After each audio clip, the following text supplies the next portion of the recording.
Bismillahirrahmanirrahim. Assalamualaikum warahmatullahi wabarakatuh. Alhamdulillahirabbil alamin wa bihi nasta'inu ala umuri dunya waddin. Asyhadu an la ilaha illallah wahdahu la syarikalah wa asyhadu anna Muhammadan abduhu wa rasuluh. Amma ba'd. Pemirsa Umat TV yang dimuliakan oleh Allah Subhanahu wa taala, senang bisa bersua kembali dengan Anda semua di kesayangan TV kita yaitu Umat TV. Di kesempatan yang berbahagia ini kita akan berbicara tentang tema yang cukup menarik dan alhamdulillah juga menghadirkan dua pembicara kita yang insya Allah akan memberikan pencerahan kepada kita semua tentang bagaimana membangun ekonomi umat khususnya di Indonesia. Dua narasumber kita, yang pertama adalah Bapak Dr. Rahmat Abdurrahman LC.MA selaku pakar ekonomi. Dan yang kedua adalah Bapak yang sama-sama kita kenal, mewakili kita seluruh bangsa Indonesia di anggota Dewan Perwakilan Daerah Republik Indonesia dan anggota MPR RI, Senator Indonesia yang berasal dari Makassar, yaitu Bapak Andi Muhammad Iqbal Parewangi. Baik pemirsa yang dimuliakan oleh Allah Subhanahu wa taala, tema yang akan kita bicarakan pada kesempatan yang berbahagia ini adalah menyongsong kebangkitan ekonomi umat di Indonesia. Ya, kalau kita melihat potensi umat Islam di Indonesia ini cukup besar ya, sampai kisaran 87%, sehingga ada peluang yang sangat besar ya bagaimana upaya-upaya kita untuk menyongsong kebangkitan daripada ekonomi umat khususnya di Indonesia. Baik pemirsa yang dimuliakan oleh Allah Subhanahu wa taala, kita menyapa dulu kedua pembicara kita pada pagi hari yang berbahagia ini. Assalamualaikum Bapak-bapak sekalian. Waalaikumsalam. Ya. Alhamdulillah Pak, jauh-jauh dari Jakarta bisa hadir di Umat TV. Ya. Mudah-mudahan bisa satu jam ke depan ini bisa memberikan pencerahan yang luar biasa untuk bangsa kita ke depan, khususnya persoalan ekonomi. Baik, kita memulai pembicaraan dulu kepada Bapak Dr. Rahmat Abdurrahman. Ini kira-kira pandangan Bapak melihat umat Islam di Indonesia yang begitu besar, ya, kira-kira apa upaya yang perlu dilakukan atau bagaimana pandangan Bapak secara umum tentang ekonomi? Ya. Kita ketahui bersama ya bahwa ekonomi adalah salah satu urat nadi ya dalam kehidupan umat manusia secara umum.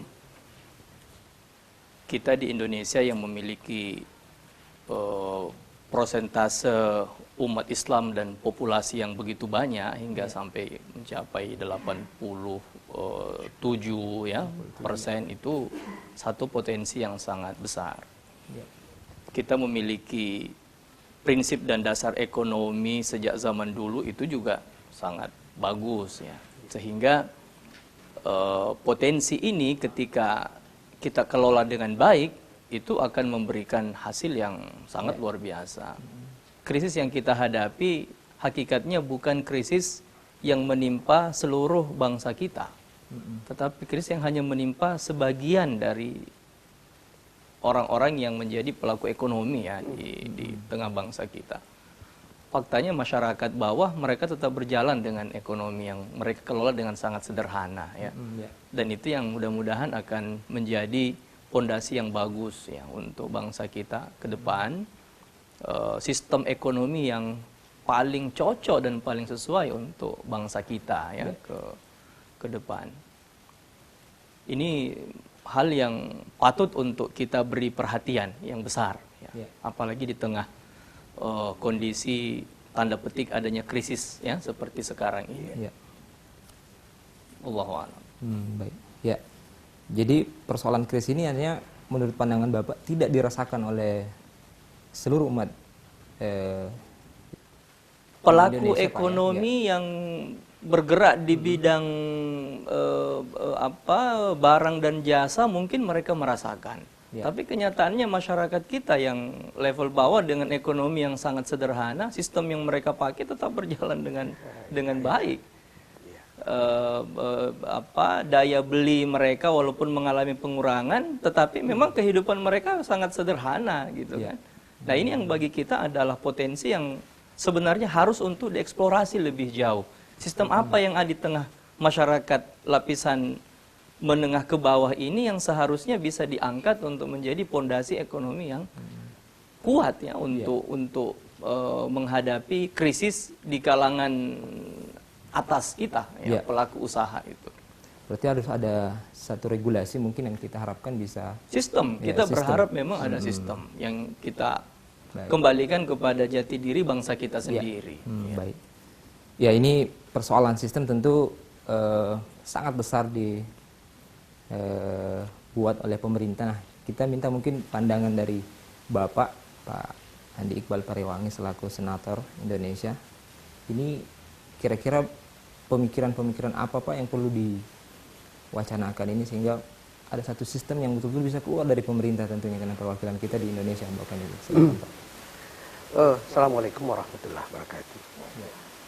Yang disebut Dr. Rahmat Ustaz dengan masyarakat yang boleh disebut tidak terkena badai krisis, itu adalah yang 90% dari rakyat Indonesia.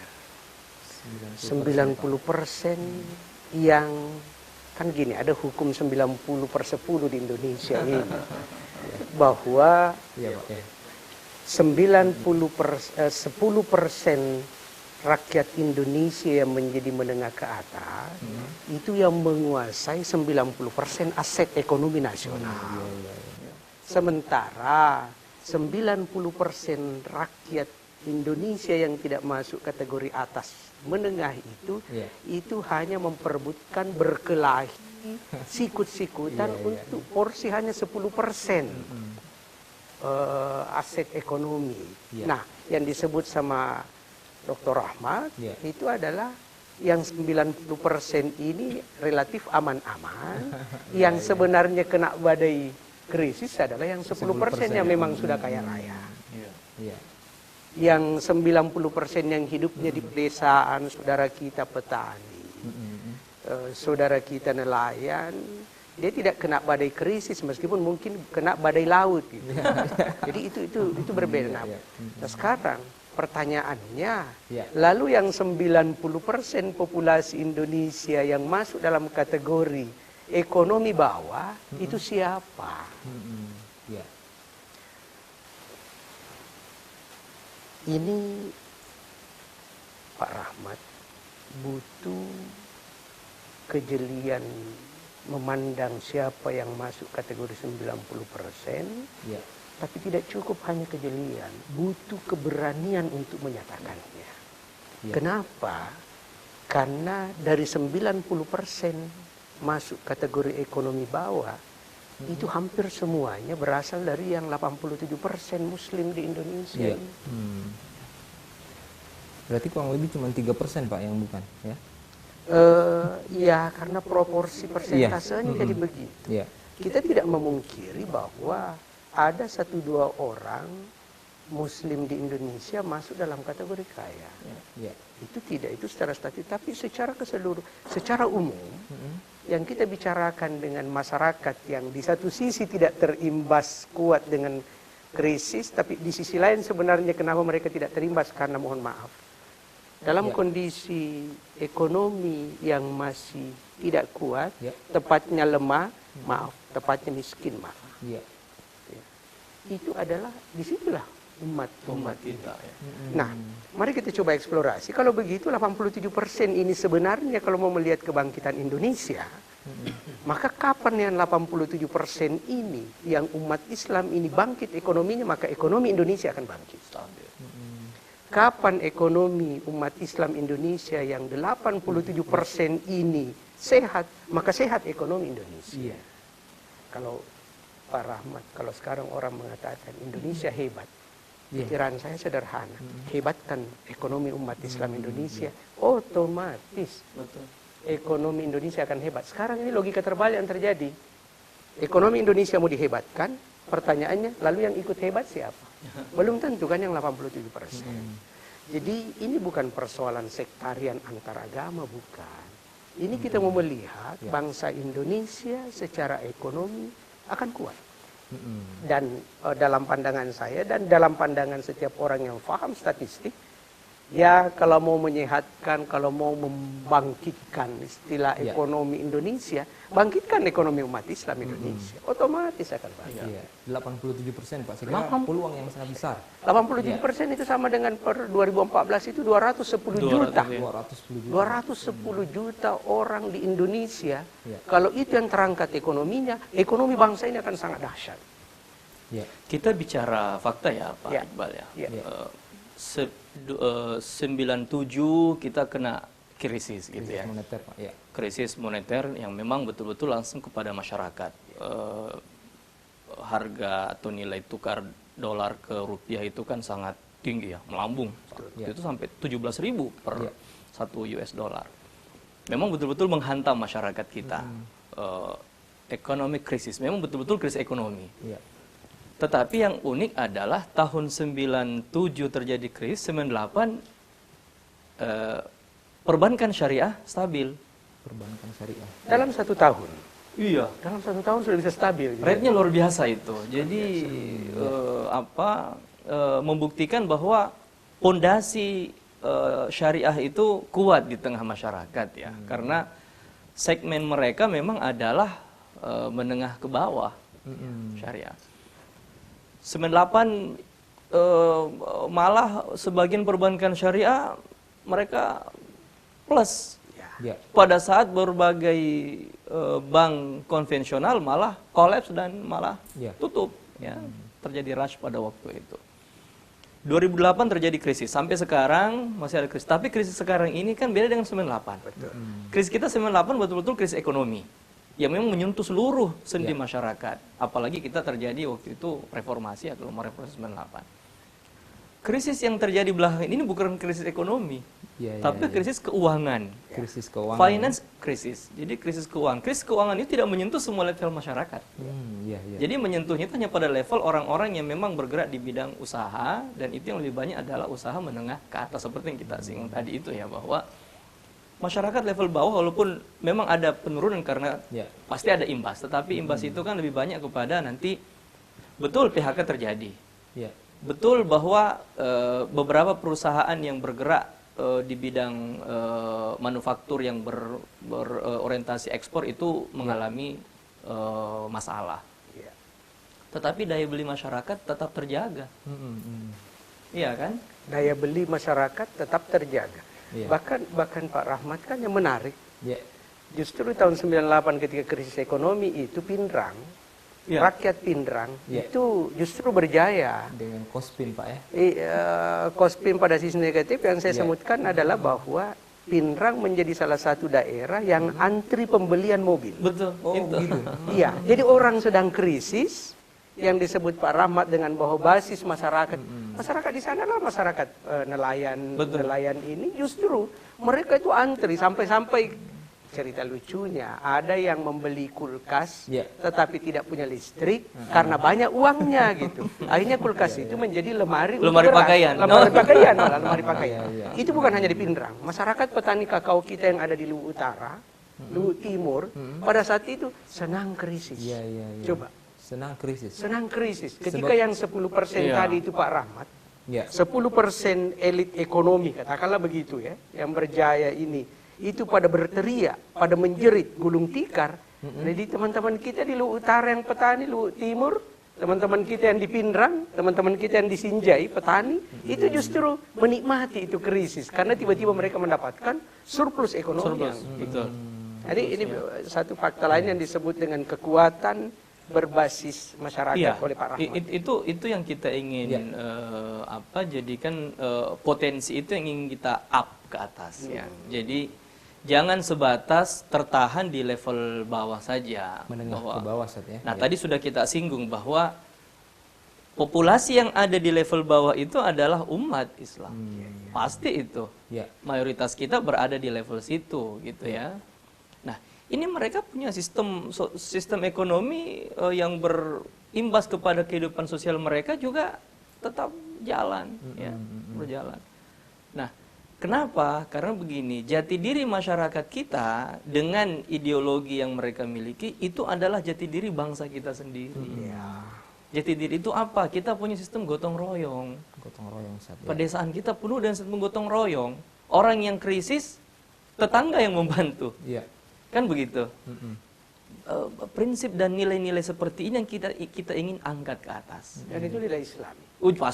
Pasti itu nilai-nilai yang memang sumbernya itu selain dari budaya kita, memang budaya itu juga basicnya adalah ideologi kita, ya, ideologi umat Islam. Jadi ini coba kita up ke atas sehingga kita bisa membuat ekonomi kita bukan hanya lebih stabil, itu bisa melampaui pertumbuhan ekonomi di negara manapun itu, ya. Apalagi di wilayah ASEAN dengan adanya fakta masyarakat ekonomi ASEAN ya 2016 sudah akan berjalan. Ini kita perkuat pondasi kita di level umat, tingkatkan daya saing mereka, jalan itu. Indonesia bisa jalan. Bisa jalan dan bahkan bisa melampaui negara-negara ASEAN yang secara pertumbuhan ekonomi sekarang ini lagi tren, lagi naik, Pak. Vietnam pertumbuhan ekonominya luar biasa sekarang ini. Thailand pertumbuhan ekonomi mereka bagus. Nah, kita punya potensi yang besar kalau growth kita ini grassroots kita ini kita naikkan sehingga growth kita bisa lebih bagus. Berarti asumsi bahwa bangkitkan ekonomi umat otomatis akan berimplikasi pada bangkitnya ekonomi bangsa. Ini itu sesuatu yang rasional memang. Rasional sekarang, faktual dulu. Faktualnya kan pada zaman penjajahan kita bisa enak gitu kan. Nah, ini kita mau rasionalisasi sampai sekarang. Kenapa sih kita terjadi krisis? Krisis 2098, krisis 2008 sampai sekarang ini. Karena kita sudah lebih cenderung kepada sistem yang tidak berpihak kepada masyarakat bawah kita. Sistem kapitalisme sekarang menjajah kita dan orang masuk ke perbankan, saya kalau masuk perbankan pakai sandal jepit nggak ada yang layani. Pak ya? Saya harus masuk perbankan dengan pakai jas yang bagus, proposal saya harus besar. Kan begitu, baru saya mendapat itu pun pakai jaringan. Masyarakat nelayan mana bisa masuk perbankan. Ustaz, saya baru-baru ini coba tes case yang tadi diasumsikan. Saya baru saya lakukan eksperimen pribadi. Jadi saya datang ke sebuah dealer dengan baju kaos, pakai celana jeans, dan kebetulan saya pakai sandal jepit. Cukup bagus sandal jepitnya padahal. Itu tidak mendapatkan apresiasi kuat. Tidak mendapatkan apresiasi, bukan kuat, tidak mendapatkan apresiasi. Jadi kemudian besoknya saya balik, saya bawa istri saya, tapi saya pakai pin saya. Rasa-rasanya belum masuk sudah dilayani. Nah, jadi yang tadi disebut. Itu pergeseran, Pak. Kalau saya pergeseran nilai itu, pergeseran nilai kita dari pasca kemerdekaan sampai sekarang ini, pergeseran nilai di bidang ekonomi seperti itu. Karena apa? Perhatian kita kepada grassroots kita memang tidak begitu kuat. Nah, ini kita berharap sistem ini bisa kita angkat. Jadi harapan kita bahwa memperbaiki ekonomi umat itu akan menstabilkan ekonomi bangsa, bahkan kita bisa melejit jauh lebih tinggi, itu adalah satu keyakinan yang harus kita tanamkan dalam diri kita itu. Ini kan melihat Pak, perkembangan ekonomi umat khususnya di Indonesia kan sangat berpengaruh dari kultur masyarakat ini. Nah, kita lihat di beberapa lembaga pendidikan kita khususnya untuk dasar ini, edukasi tentang hal ini itu sangat-sangat sedikit ya. Apalagi menyongsong dengan ekonomi ASEAN ini, ya perlu memang ada pondasi yang kuat. Kira-kira Pak Andi Iqbal Parwangi, ini apa potensi umat yang kira-kira bisa untuk melawan arus ekonomi ASEAN ini, Pak? Salah satu sektornya ini kan kalau kita mau bicara konkret, itu adalah tenaga kerja. Tenaga kerja. 2015 ini jumlah tenaga kerja yang tersedia di Indonesia 127 juta orang. Mayoritas itu adalah tenaga kerja dari 83% Muslim itu kan. Nah, 127 juta orang ini hampir 40% dari total tenaga kerja 2015 di seluruh negara ASEAN. Jadi artinya ini aset kan, kalau kita bicara ekonomi, maka ini aset besar. Hampir 40% tenaga kerja yang tersedia di seluruh negara ASEAN menghadapi masyarakat ekonomi ASEAN itu adanya di Indonesia. Nah sekarang Pertanyaannya, Ya. siapkah yang 127 juta ini bersaing dengan tenaga kerja lain? Kalau ini siap, maka berarti tenaga kerja Indonesia nanti akan ada di Thailand, akan ada di Malaysia, ada di Singapura, ada di negara-negara ASEAN. Tapi kalau kita tidak siap, maka yang terjadi sebaliknya. Tenaga kerja dari Thailand akan ke Indonesia, tenaga kerja Singapura akan ke Indonesia, dan artinya Indonesia akan dibanjiri oleh tenaga kerja ahli. Pertanyaan berikutnya, lalu kemana yang 127 juta orang? Masa mereka harus kembali ke gunung? Masa mereka harus menyingkir ke pinggir-pinggir kehidupan? Nah, bagaimana faktanya? Faktanya itu adalah saat ini, per 2014 datanya, 67% tenaga kerja Indonesia berpendidikan SMP ke bawah. SMP, ya. 67%.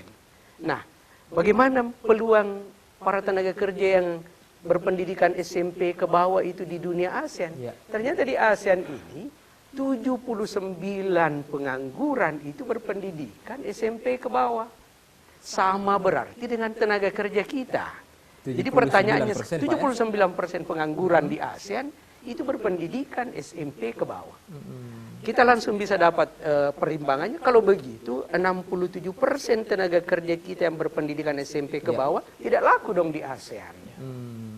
Tambahan, di Indonesia ini kan kalau bermimpi tentang mau bekerja di mana di luar negeri, maka pilihannya itu Malaysia. Pilihannya itu adalah Singapura. Pilihannya sekarang karena trennya naik, Filipina. Tiga ini menjadi domain utama kunjungan tenaga kerja Indonesia di ASEAN. Pertanyaannya, bagaimana kondisi tenaga kerja di tiga negara ini? 80% pengangguran di Malaysia, Filipina dengan Singapura itu tamatan SMA dan sarjana. Jadi kalau begitu logikanya mudah, tenaga kerja kita yang 67% tamatan SMP dan SMA dan ke bawah itu nggak mungkin laku di Malaysia ke depan, bisa laku tapi hanya menjadi pacolok kelapa sawit saja gitu kan. Pacolok kelapa sawit. Tidak bisa laku di Singapura, tidak bisa laku di Filipina. Artinya yang terjadi adalah bukan kita yang menjadikan lapangan kerja ASEAN sebagai peluang, tapi justru Indonesia akan dijadikan peluang untuk lapangan kerja. Ini kondisi dari sisi perbandingan pendidikan dulu. Bagaimana melihat itu Pak Rahmat? Tadi tadi yang sempat bahwa ada sifat ta'awun kira-kira. Ini gimana kira-kira memanfaatkan semua potensi yang ada ini untuk betul-betul bisa bekerja sama, Pak. Apalagi tadi jumlah yang sangat besar, 40% atau 60% tadi disebutkan ini. Apakah perlu ada regulasi dari pemerintah daya mengatur beli SDM kita masyarakat kita itu kan satu faktor untuk mengukur tingkat indeks pembangunan manusia kita ya. IPM kita itulah untuk mengukurnya salah satu daya di masyarakat. Faktor lain adalah tentu saja tingkat pendidikan mereka. Nah, ada hal yang jomplang Pak, saya lihat gini, bahwa ketika daya beli masyarakat itu bagus, tetap terjaga lah ya, minimal dari beberapa wilayah kita di Indonesia. Sulawesi Selatan termasuk salah satu daerah yang memiliki daya beli masih bertahan bagus. Tingkat pertumbuhan ekonomi kita masih bagus lah untuk wilayah Sulawesi Selatan. Tetapi daya beli itu justru diarahkan untuk hal-hal yang lebih banyak kepada konsumtif. Jadi tidak berpikir untuk investasi jangka panjang. Salah satu bentuk investasi jangka panjang adalah pendidikan sebenarnya. Pendidikan, dan peningkatan sumber daya manusia kita. Ya. Setiap saat kita melihat masyarakat membeli hal-hal yang konsumtif, kendaraan, perumahan, dan sebagainya. Tetapi untuk hal-hal yang bersifat produktif atau investasi jangka panjang, itu malah kita lebih berharap kepada lembaga-lembaga sosial yang mengatasinya. Nah ini kan jomplang istilahnya. Pendidikan kita ditangani oleh lembaga sosial, justru untuk hal-hal yang sifatnya konsumtif masyarakat dibuka seluas-luasnya. Nah bagi saya sendiri masyarakat ekonomi ASEAN ketika kita ingin sikapi dengan positif, itu selain daya beli kita jaga, juga kita harus mengangkat ini tadi, investasi di bidang sumber daya manusia kita. Tingkat pendidikan kita terus terang harus di-up, ya, harus diangkat. Ada kebijakan pemerintah pendidikan gratis, atau pendidikan yang bersubsidi, hal yang sangat baik, tetapi standarnya tentu saja kita harus Perlu ada angkat, kompetensi ya. untuk kualitas Ustaz. Ya. Ini pengalaman ya, beberapa negara yang menerapkan subsidi di bidang pendidikan secara full, justru masyarakatnya itu ingin mengangkat kualitas pendidikan mereka dengan sekolah yang bagi mereka kualitasnya itu lebih di atas standar pemerintah dengan subsidi pendidikannya. Ya. Contoh misalnya Pak Iqbal, di Arab Saudi itu pendidikan itu kan subsidi full dari pemerintah. Tetapi yang laku di sana adalah pendidikan swasta. Jadi masyarakat berlomba-lomba masukkan anaknya ke pendidikan swasta. Kenapa? Karena ada kualitas. Nah, maksud saya adalah nilai beli masyarakat yang sudah bagus terjaga minimal di beberapa wilayah ini, itu kita pertahankan. Tugas pemerintah untuk mempertahankan itu, tetapi sistem yang ada itu jangan diserahkan lagi kepada pasar. Sistem kita ini kan dengan sistem kapitalisme yang ada itu kan mengajak masyarakat kita itu bersifat hedonis. Sifat hedonis, sifat untuk ingin nyaman sekarang. Ingin nyaman sekarang, mereka punya duit, mereka tidak berpikir saya harus jadi orang pintar. Karena kultur kita juga tidak seperti itu, ya. Kultur kita memang kultur konsumen, kultur pasar. Nah, ingin bersaing di masyarakat ekonomi ASEAN, daya beli kita bagus, ini yang harus diangkat. IPM itu harus kita angkat di sisi pendidikan mereka, supaya daya saingnya memang juga bisa betul-betul bagus. Jadi masih berkutat di persoalan SDM. Baik, saya kira ini berkaitan sekali apa yang disampaikan oleh Pak Rahmat sebagai pakar ekonomi dan juga Pak Iqbal sebagai senator Indonesia tentang pendidikan yang perlu di press mungkin untuk bagaimana bisa lebih meningkat, apalagi jumlah 40%. Baik, kita akan kembali Pak melanjutkan perbincangan kita setelah beberapa informasi berikut.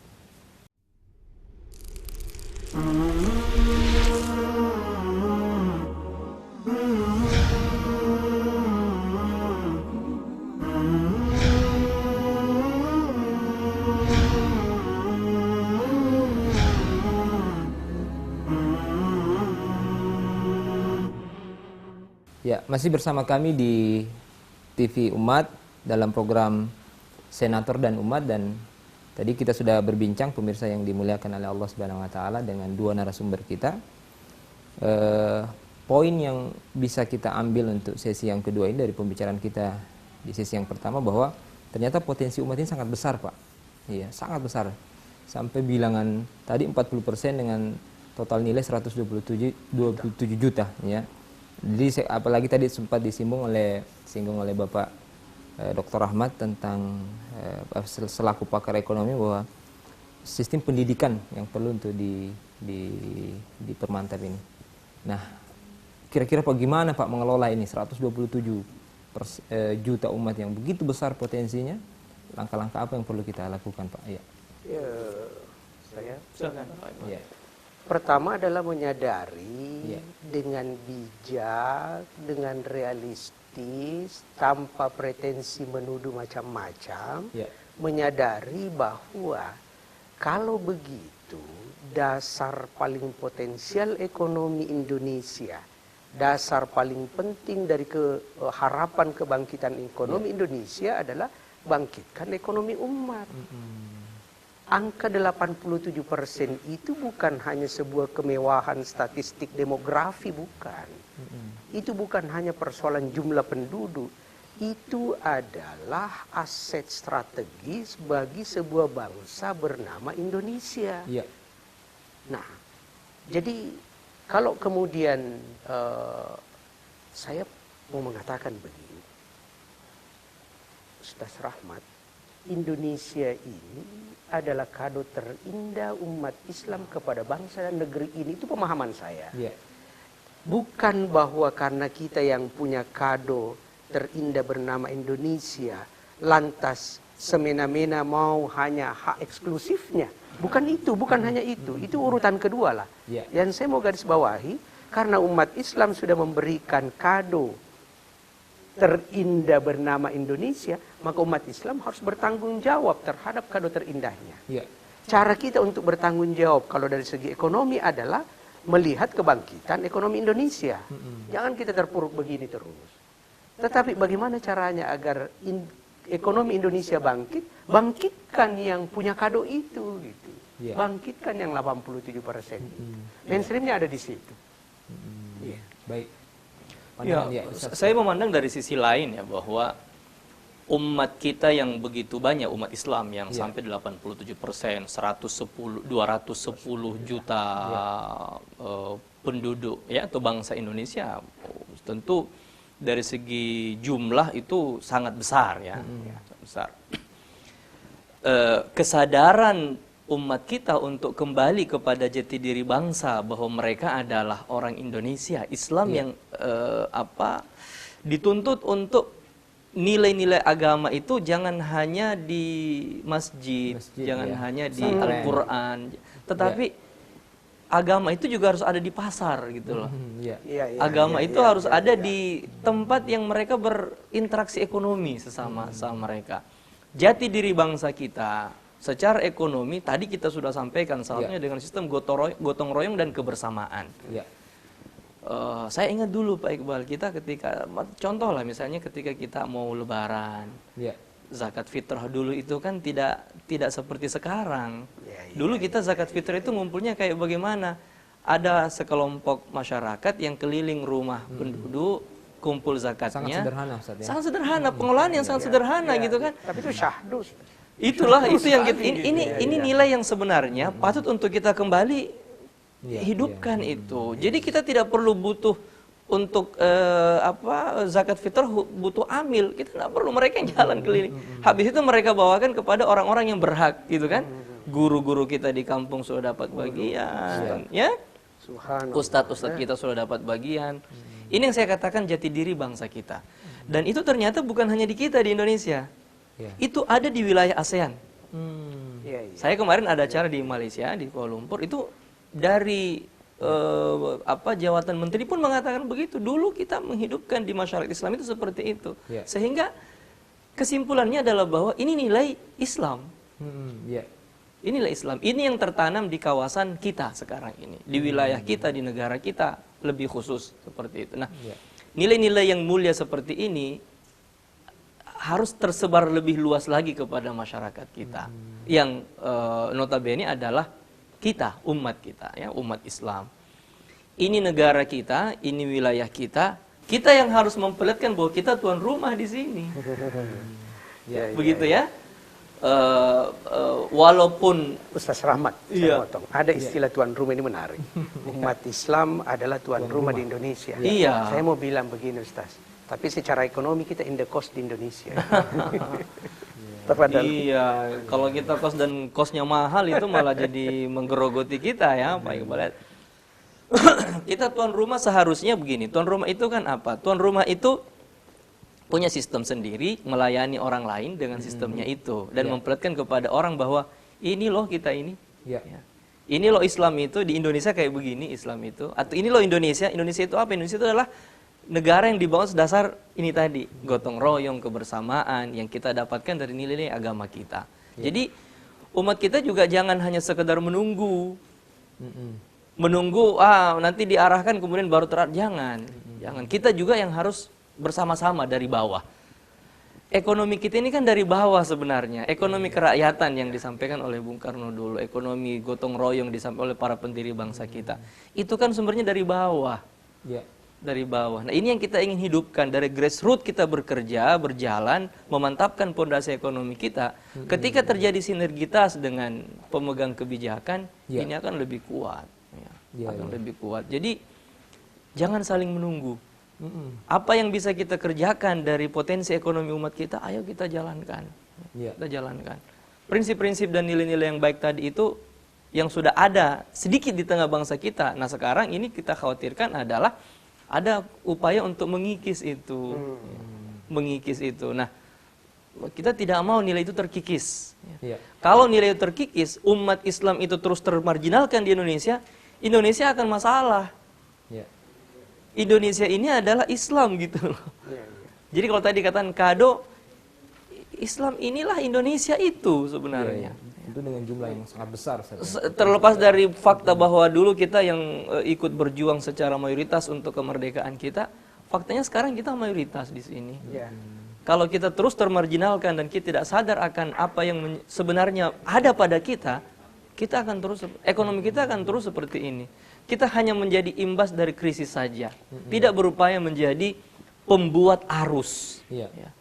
Nah, pembuat arus itu dari mana? Dari bawah, kita bersama-sama. Ekonomi bangsa itu harus dengan melihat ekonomi umat, sehingga umat ini menjadi identitas bangsa kita.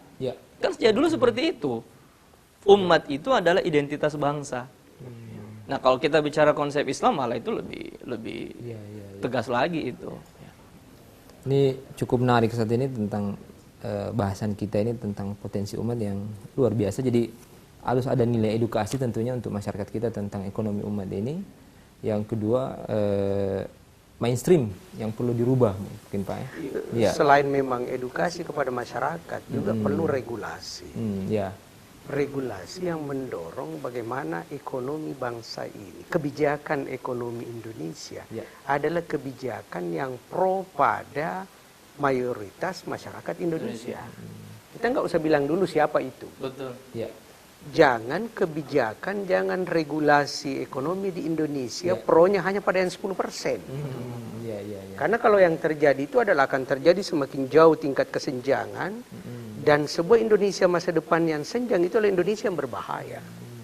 Sangat berbahaya.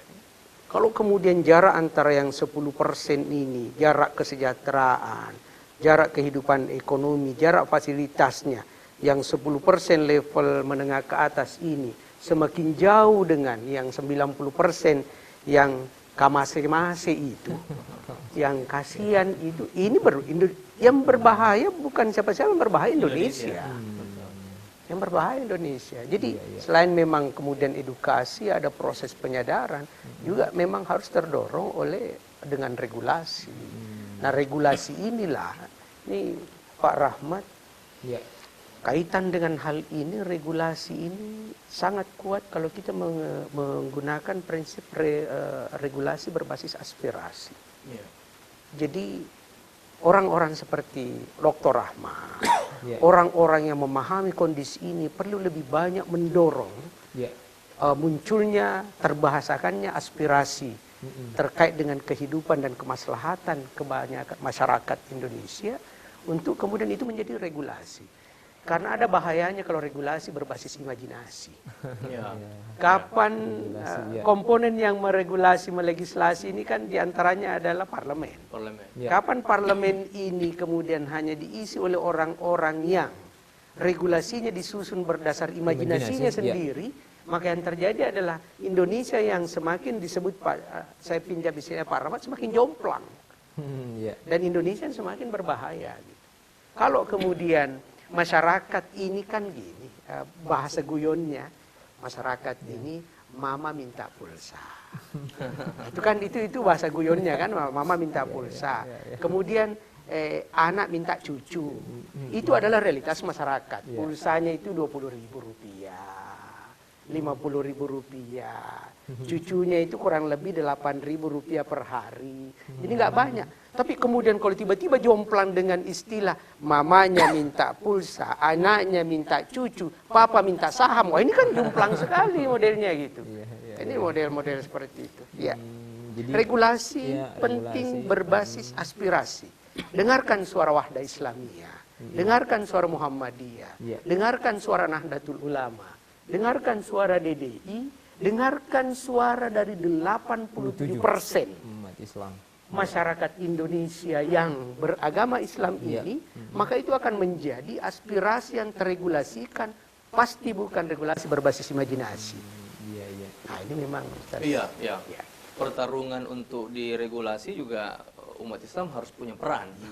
Tidak bisa diabaikan ya. Regulasi kita di Indonesia untuk yang bersifat ekonomi keumatan itu sudah ada beberapa ya. Tetapi memang belum dianggap beberapa. Iya. pengelolaan zakat. Ya. Hanya pengelolaan zakat kita masih jadi ini apa? Kalau bahasa saya itu setengah hati, Pak Iqbal. Jadi setengah hatinya gini. Masyarakat diminta untuk berikan dan setorkan zakatnya, kemudian ada lembaga yang mengelola zakat itu, Badan Amil Zakat. Yang diatur itu bukan masyarakat yang dituntut untuk menyetorkan zakatnya, tapi yang diatur adalah justru Badan Amil Zakatnya. Iya. Yang mendapatkan ancaman sanksi di undang-undang hasil revisi pengelolaan zakat itu justru adalah Badan Amil Zakatnya. Mereka diminta untuk akuntabel dan sebagainya. Justru masyarakat yang tidak membayar zakat tidak kena apa-apa. Padahal mereka justru yang menjadi penopang dari zakat itu berjalan. Iya. Nah ini setengah hati. Sehingga ya beberapa lembaga Islam justru tidak lebih banyak ke zakat. Karena bagi mereka tidak mengelola apa-apa karena hanya menunggu zakat dari masyarakat. Justru yang menunggu adalah tuntutan pidana malah. Itu jadi bermasalah. Yang kedua antara lain juga adalah di bidang perbankan syariah. Perbankan syariah kita sudah punya. Walaupun dual sistem yang kita pakai itu masih lebih besar kepada sisi non syariah, ya, syariah. Nah, regulasi yang sebenarnya sudah ada itu bisa kita manfaatkan, tetapi kita memang masih butuh regulasi yang banyak dan kuat. Kuat dalam arti bahwa potensi ekonomi umat Islam di Indonesia jangan diabaikan. Ini adalah pasar yang sangat besar. Potensi sekali. Kalau teori ekonomi itu kan gini, pasar itulah yang membuat produk. Apa yang pasar inginkan, produk akan tercipta gitu kan. Kalau produk kita buat, kita tidak punya pasar, kita mau pasarkan kemana produk itu? Tapi pasar ketika minta sesuatu, pasti produsen akan buat itu. Nah, pasar Indonesia itu kan Islam, umat Islam, umat kita. Kalau pasar ini kita berikan kebutuhan mereka dari sumber daya kita sendiri dan pengelolaan dengan baik, itu akan luar biasa, akan besar. Jadi kembali kepada harapan kita tadi, berpihak kepada ekonomi umat akan membuat ekonomi bangsa itu lebih stabil dan maju. Pak Dr. Ahmad, saya ingin sedikit ke angka. Zakat tadi disebut. Ambil misalnya zakat fitrah. Bagaimana besarnya sebenarnya? Saya ingin menyebut sebuah angka terkait dengan besarnya potensi ekonomi yang ada di 210 juta penduduk Indonesia. Kita hitung satu bagian yang sederhana saja, zakat fitrah. 210 juta orang kali sekian untuk zakat fitrah. Setiap tahun itu ada sekitar 5,2 triliun hanya zakat fitrah. Zakat fitrah. 5,2 triliun rupiah. Jadi pada hari-hari jelang Idul Fitri, itu kemudian Indonesia ini bergerak sebuah dana, belum masuk zakat mal yang lebih besar. Zakat fitrah itu sampai 5,2 triliun, itu hitungan minimal. Artinya ini mengekspresikan betapa besar sebenarnya potensi ekonomi yang ada di masyarakat ini. Nah, pertanyaan memang kemudian adalah bagi lembaga-lembaga sosial berbasis keumatan juga Ustaz, angka 5,2 triliun ini adalah bisakah itu menjadi sesuatu atau justru biarlah menjadi seperti itu saja. Tapi bahasa 5,2 triliun ini saya mau sebut itu hanya mengekspresikan betapa sebenarnya besar potensi ekonomi yang ada di namanya umat. Saya tambah Pak Iqbal untuk zakat ya. APBN kita 170 triliun. Potensi zakat Indonesia tahun 2015 1.700 triliun untuk APBN ya. Potensi zakat kita 170 triliun. 170 triliun. Potensi zakat. 170 triliun. Termasuk zakat fitrah ada di dalam. Termasuk. Jadi 10%. Jadi seluruh zakat Ustaz ya? Potensi zakat. Potensi seluruh zakat. Iya. Zakat itu cuma zakat harta dan zakat fitrah yang bersifat rutin ini. Badan Amil Zakat Nasional itu hanya menargetkan 1%. Bayangkan, dari 170 triliun. Mereka hanya punya 1,7 triliun. Selama 2015, nanti akan sampai ke 2016. 10% APBN hanya dari zakat harta dan zakat fitrah. Belum berbicara masalah zakat yang lain. Saya pernah mengusulkan itu. Jadi dari hasil kajian saya bahwa kenapa sih Pak zakat itu tidak kita jadikan sebagai sumber pendapatan negara yang bersifat reguler? That's point. Ya. Ya, kita punya Dirjen Pajak. Pajak untuk tahun ini target kita tidak terpenuhi loh Pak. 85% ya. mereka ingin capai, mereka cuma dapat 80 sampai Dirjen Pajak mundur dari itu. Pajak betul 80 sampai 85% APBN kita, postur APBN kita dari pajak. Tapi kalau kita kelola zakat dengan baik, itu kita bisa dapat minimal 20% APBN dari zakat itu. Kalau kita kelola dengan baik ya. Ini kan potensi besar. Kenapa kita tidak mencontoh negara-negara lain yang punya potensi zakat dikelola dengan baik dan itu malah justru berpengaruh besar kepada negara. Zakat adalah jelas produk Islam, produk keumatan ya. Ketika kita kelola dengan baik, kita akan dapat memenuhi sebagian dari APBN kita. Yang kedua, itu yang paling kita kejar. Mainstream umat kita adalah produk Islam itu pasti berkah. Setiap yang berkah itu jangan tunggu berapa yang Allah berikan, pasti akan lebih besar dari yang didapatkan itu, gitu kan. Maka saya dari hasil kajian saya katakan kenapa kita masukkan aja zakat sebagai sumber pendapatan negara yang bersifat reguler. Ini menarik sekali yang disebut Pak Rahmat. Potensi zakat 170 triliun. Saya lihat dari sisi pandangan yang lain Pak Rahmat. Itu bisa membiayai 10 otsus baru di Indonesia yang setara dengan alokasi anggaran otsus yang ke Papua gitu. Sekarang kan ini berkelahi di tingkat regulasi otsus ini hanya untuk Aceh dengan Papua gitu. Gara-gara persoalannya ini kenapa diberikan dana terlalu besar terhadap otsus Papua. Ternyata potensi zakat yang 170 triliun malah bisa membiayai 10 provinsi otsus gitu. Itu luar biasa. Baik Pak, ya ini. Kalau saya lebih tajam aja ke begitu bahwa kita ketika ingin kembali kepada ekonomi umat, semua produk-produk umat ini kita jadikan sebagai sebagai pondasi dan dasar untuk ayo dong para pemegang kebijakan, pembuat regulasi. Ini yang produk-produk asli kita ini. Ini produk asli kita. Budaya kita, nilai kita. Baik Bapak-bapak sekalian. Ini cukup hangat pembicaraan kita dan luar biasa ya pencerahan yang disampaikan oleh kedua narasumber kita. Ada 3 poin yang bisa kami simpulkan, yaitu persoalan edukasi, kemudian mindset masyarakat yang perlu dikuatkan lagi tentang ekonomi umat. Yang ketiga adalah persoalan regulasi yang perlu lebih banyak dan lebih kuat. Baik Bapak-bapak sekalian, kita akan kembali melanjutkan pembicaraan kita pada segmen yang terakhir sebentar setelah beberapa informasi berikut.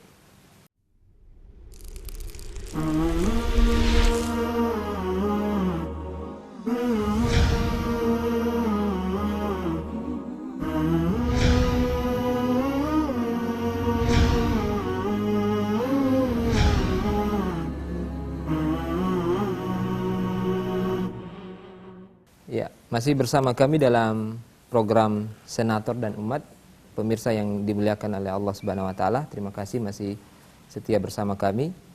Di segmen kita yang terakhir ini ya kita ingin mungkin memberikan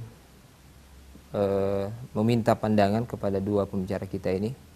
Ya, mungkin hal-hal yang sebagai penutup dari pembicaraan kita ini betul-betul bisa memberikan pengaruh kepada masyarakat. Tadi dari sisi edukasi, kemudian ada regulasi yang kuat yang disampaikan oleh Bapak Iqbal, kemudian mindset masyarakat yang perlu dibangun. Ini sudah ketemu Pak dua ini, satu senator, satu pengamat ekonomi ya. Mungkin kalimat terakhir Ustaz ya, ini begitu banyak pemirsa kita yang ini saya yakin bahwa yang menonton adalah umat Indonesia ya, perlu untuk mendapatkan pencerahan dari pembicaraan kita pada pagi hari ini. Kalau saya mau simpulkan dalam 2 kata apa yang kita bahas pada kesempatan berbahagia ini, yang pertama adalah kesadaran, yang kedua adalah keberpihakan. Iya. Kesadaran, keberpihakan. Kesadaran itu kita minta dari grassroots masyarakat kita. Ayo kita kembali kepada ekonomi kita sendiri. Kita menjadi tuan rumah di negara kita sendiri. Kita menjadi pelayan orang lain di negara kita, bukan orang lain yang melayani kita dan menyediakan semua keperluan-keperluan kita, bukan. Kita jangan hanya menjadi pasar. Kesadaran itu kita harus angkat untuk menjadi produsen di negara kita. Yang kedua adalah keberpihakan. Keberpihakan semua produk-produk lokal kita di bidang nilai, value, kemudian prinsip-prinsip dan jati diri bangsa kita, ini yang harus menjadi sumber untuk regulasi itu keluar. Salah satunya tadi saya sudah singgung, zakat. Kita masukkan dan kita jadikan sebagai sumber pendapatan negara yang bersifat reguler. Luar biasa. Malah saya bisa lebih, mungkin orang sebagian menganggap ekstrim, Pak. Disertai saya membahas itu, saya mengusulkan bikin dirjen zakat. Buat dirjen zakat di bawah Kementerian Keuangan. Badan amil zakat kita sekarang ini pengawasannya sangat lemah. Karena langsung bertanggung jawab kepada Menteri Agama. Menteri Agama langsung kepada Presiden. Yang mengawasi siapa? Pengawasannya sangat lemah. Kemudian koleksinya juga sangat terbatas. Karena hanya kesadaran grassroots kan, kesadaran bawah. Ya orang kalau sadar ya alhamdulillah menyerahkan zakatnya. Kalau enggak, saya bayar pajak loh. Pajak saya lebih besar. Paling minimal zakat itu bisa mengurang pajak. Kalau tidak bisa menjadi substitusi. Substitusi. Jadi ya kalau mau maksimalkan potensi zakat sebagai produk lokal kita Indonesia yang tidak dikenakan kepada semua, kita hanya kepada umat Islam ya secara khusus. Buatkan dirjen khusus, kita bisa up itu. Potensi zakat kita malah kita bisa up 170 triliun, kita bisa up sampai berapa persen untuk menutupi postur APBN kita. Saya kira bagus sekali saat ini, dan ini mungkin perlu ada sosialisasi. Ya mudah-mudahan Pak Iqbal bisa bawa nanti kepada Mungkin terakhir Pak Iqbal ya. Yang pertama, Pak Rahmat menyebut mungkin ini pandangan ekstrim. Saya ingin mengatakan Indonesia membutuhkan pandangan-pandangan ekstrim positif. Indonesia ada karena ada Soekarno yang ekstrim positif. Indonesia ada karena ada Bung Tomo yang meneriakkan Allahu Akbar dengan ekstrim positif. Bung Hatta ada dengan membawa Indonesia memiliki pemikiran ekonomi kerakyatan yang sangat ekstrim menekankan pentingnya masyarakat. Jadi saya kira saya mau bilang begini, yang penting kita tidak jadi ekstremis negatif. Tapi menjadi ekstrim positif dibutuhkan. Tidak ada kebangkitan tanpa pendekatan ekstrim positif. Jadi perlu lebih banyak lagi pemikiran-pemikiran ekstrimnya Pak Rahmat. Dan orang-orang berpikiran ekstrim positif seperti Pak Rahmat. Hal yang kedua adalah kita perlu lebih banyak berbincang. Dan paling tidak untuk tiba pada sebuah kesadaran yang nantinya solutif bahwa terhadap kondisi ekonomi Indonesia, umat Islam adalah solusinya. Umat Islam bukan bagian dari masalah di negaranya sendiri. Tuan rumah itu adalah istilahnya Pak Rahmat. Tuan rumah itu adalah pemberi solusi terbaik terhadap apa yang berkembang di rumahnya. Dan yang terakhir yang saya mau katakan bahwa saya semakin yakin Pak Rahmat bahwa kebangkitan ekonomi Indonesia fondasi utamanya ada pada kebangkitan ekonomi umat. Terima kasih. Baik pemirsa yang dimuliakan oleh Allah Subhanahu wa taala, kita dibatasi oleh waktu dan kita ingin masih berbincang dengan dua narasumber kita dengan tema yang cukup menarik pada pagi hari ini tentang bagaimana upaya untuk membangkitkan ekonomi umat khususnya di Indonesia, apalagi dengan potensi yang disampaikan oleh dua narasumber kita yang begitu besar, jumlah kita yang begitu besar, dan nilai-nilai penanaman Islam sendiri yang perlu kita tanamkan, dan banyak lagi. Terima kasih kepada dua narasumber kita yang sudah memberikan pencerahan yang luar biasa pagi hari ini. Semoga betul-betul bisa memberikan pembelajaran yang baik, manfaat bagi kita semua dan juga terkhusus kepada pemirsa Umat TV. Terima kasih Bapak-bapak sekalian. Syukran wa jazakumullahu khairan. Dan pemirsa Umat TV yang dimuliakan oleh Allah Subhanahu wa taala, demikian kebersamaan kita pada kesempatan yang berbahagia di pagi hari ini. Kami atas nama seluruh kru Umat TV mengucapkan terima kasih dan mohon maaf apabila ada hal-hal yang kurang berkenan. Wabillahi taufiq wal hidayah. Wassalamualaikum warahmatullahi wabarakatuh. Waalaikumsalam warahmatullahi wabarakatuh.